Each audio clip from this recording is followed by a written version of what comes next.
Rabu 15 Desember 2021. Salam sukacita bagimu, para saudara dan saudariku. Kita pasti pernah diliputi rasa penasaran, entah kepada sesuatu ataupun seseorang.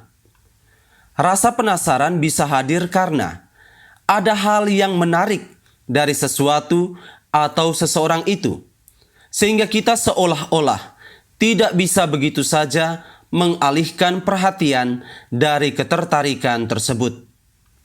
Sebelum kita berhasil mengungkap semua alasan yang menjadi dasar ketertarikan kita, rasa penasaran selalu akan membuat kita menjadi tidak tenang.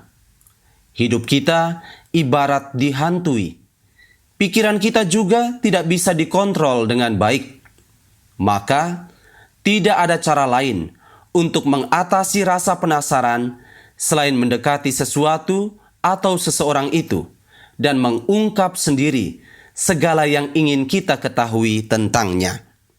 Rasa penasaran memang terkesan menyiksa, tetapi amat melegakan bila semuanya berhasil untuk disingkapkan secara terang benderang.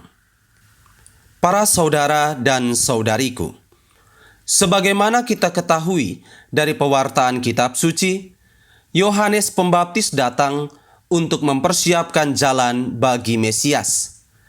Ia berkarya untuk melayakkan diri setiap orang agar bisa memperoleh keselamatan yang dibawa oleh Tuhan.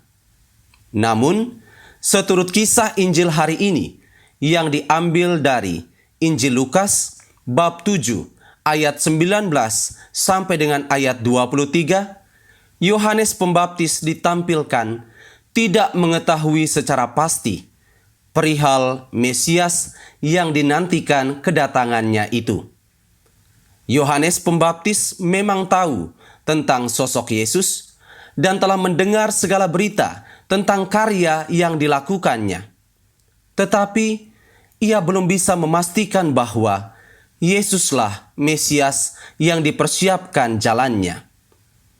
Maka terdorong oleh rasa penasaran yang menyiksa dirinya, Yohanes Pembaptis pun menyuruh 2 orang muridnya untuk mendekati Yesus dan bertanya langsung kepadanya, "Tuanku yang ditunggu kedatangannya, atau haruskah kami menantikan seorang yang lain?"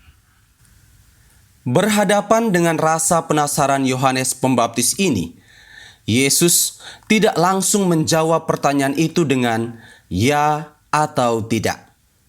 Ia malah mengajak kedua murid Yohanes Pembaptis itu untuk melihat segala yang telah dan sedang dikerjakannya. Pada saat itu, ada banyak orang sakit yang disembuhkan oleh Yesus, dan ada banyak pula orang yang datang untuk mendengar pewartaan Yesus yang membawa penghiburan. Semuanya merasa bahagia kala datang dan bertemu dengan Yesus. Maka, Yesus meminta kedua murid Yohanes Pembaptis itu untuk membuat penilaian tersendiri tentang siapakah dirinya berdasarkan segala situasi yang mereka lihat dan dengar. Yesus tidak ingin sekedar memperkenalkan diri dengan perkataannya, tetapi ia ingin segala perbuatan yang dikerjakannya lah yang memberi informasi tentang dirinya. Dengan demikian, rasa penasaran Yohanes Pembaptis dijawab oleh Yesus dengan suatu kesaksian hidup yang nyata. Bila mana Yohanes Pembaptis tahu bahwa identitas utama dari seorang Mesias yang akan datang adalah membawa damai sejahtera, sukacita, dan kebebasan, maka ia bisa menilai sendiri tentang siapakah Yesus ini, Mesias atau bukan. Para saudara dan saudariku, Yesus mengatasi rasa penasaran Yohanes Pembaptis dengan cara yang elegan. Ia berkehendak agar kesaksian hidupnya lah yang memberi dasar utama akan identitasnya sebagai Mesias. Perkataan menurut Yesus bisa saja dirangkai sedemikian indah, padahal sebenarnya penuh dengan kebohongan. Alangkah lebih baik jika perbuatanlah yang dibiarkan untuk lebih banyak berbicara, betapapun perbuatan tidak memiliki rumusan bahasanya sendiri. Keteladanan Yesus ini tentu saja mesti kita ikuti dalam keseharian hidup kita.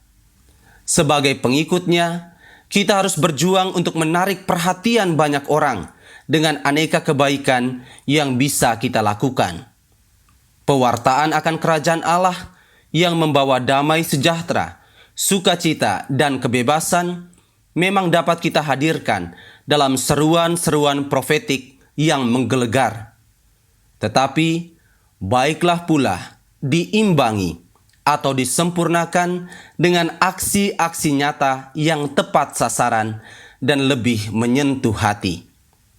Ingat, hati selalu diyakini sebagai pusat kehidupan manusia. Sekali saja kesan baik membekas dan tertinggal di dalamnya, ia akan mengenangnya untuk selamanya. Maka, untuk membawa makin banyak orang kepada Allah, sebagai alat di tangan Allah, kita harus selalu membuat mereka penasaran tentang kasih Allah. Ganggulah hati mereka dengan aneka kebaikan kita. Percayalah, Allah sungguh merestui tindakan kita ini. Tuhan memberkati kita sekalian.